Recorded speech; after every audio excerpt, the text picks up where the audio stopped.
Kangaroo City down here. I had to stop by the house here after flying through Utah there and check on my kangaroos.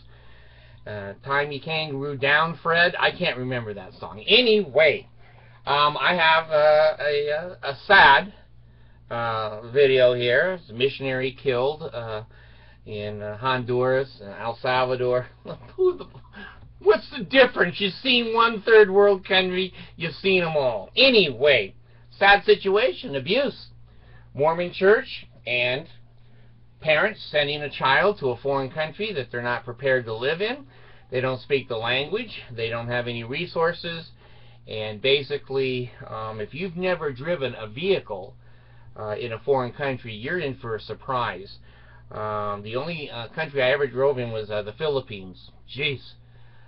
I've never seen anything like it, folks. Nothing like driving in the Philippines. You can drive in the middle of the road, the side of the road, over the trees, over the bamboo branches. You don't have to stop at stop signs. Hell, whoever goes through gets there first. Red lights are there in one morning. The next morning, the red lights are stolen. They're not there, so everybody just goes through the intersection. There's no speed limit, and everyone honks their horn all day long. And if you're shy or you're a conservative, you're going to sit a long time because you won't get out into traffic. You got to get out there. So anyway, send these kids off to these places. It's just sad. It's just very, very sad. Let me bring up Honduras, I think it is.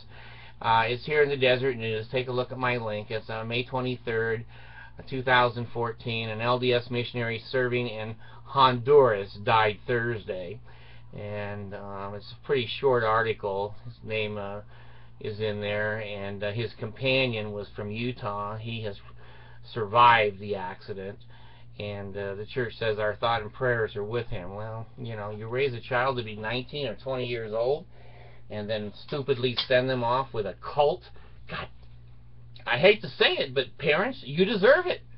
You deserve it. You showed no judgment. That kid should not have gone out of the United States unescorted, out in a cult mission, knocking on strangers' doors in a strange cult, riding different vehicles, not having transportation. It goes on and on.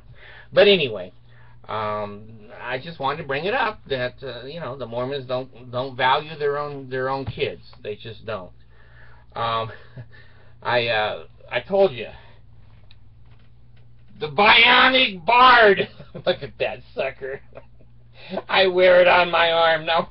One of my co-contenders or co-conspirators wrote that Obama paid for it. Well, let me tell you something. Let me tell you something, Republicans. I worked my whole damn life in different occupations, construction.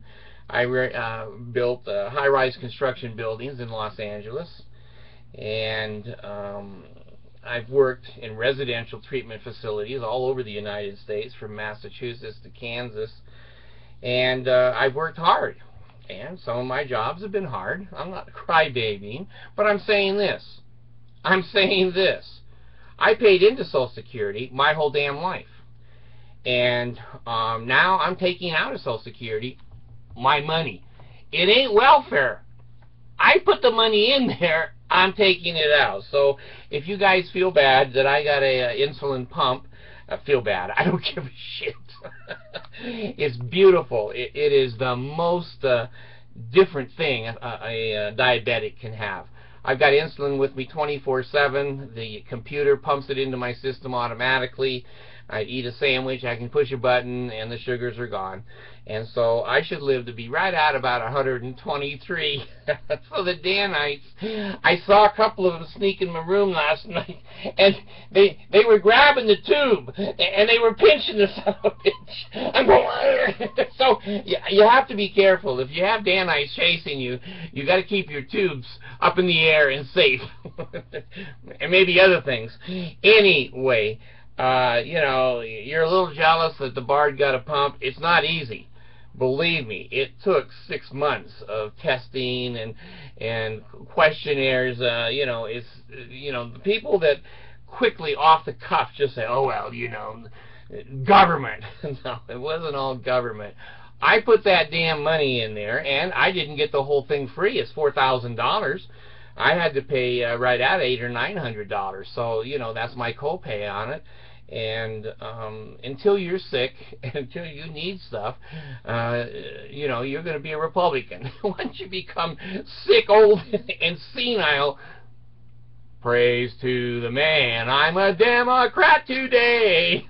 So anyway, I have shifted my political ties at different times in my life. But anyway, I'm happy to have the pump.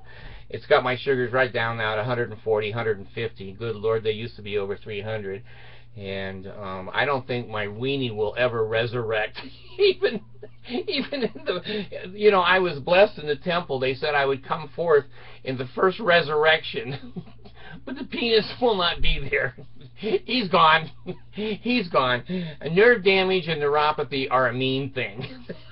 They're a mean thing. And for this guy to say something mean to me about the pump, well, you know, he probably still has a penis. He has something to be happy about. But, you know, here I am, the bionic man. And then on this wrist, I just took it off. I had stuff I got to wear all day just to stay alive. And I'm not sure it's worth it. I'm not sure it's worth that kind of money to keep a bard alive. But anyway, it certainly did pump health in my navel, marrow in the bones, strength in the loins and the sinews, power and priesthood be upon me and upon my posterity through all generations of time and throughout all eternity. The bard's gone.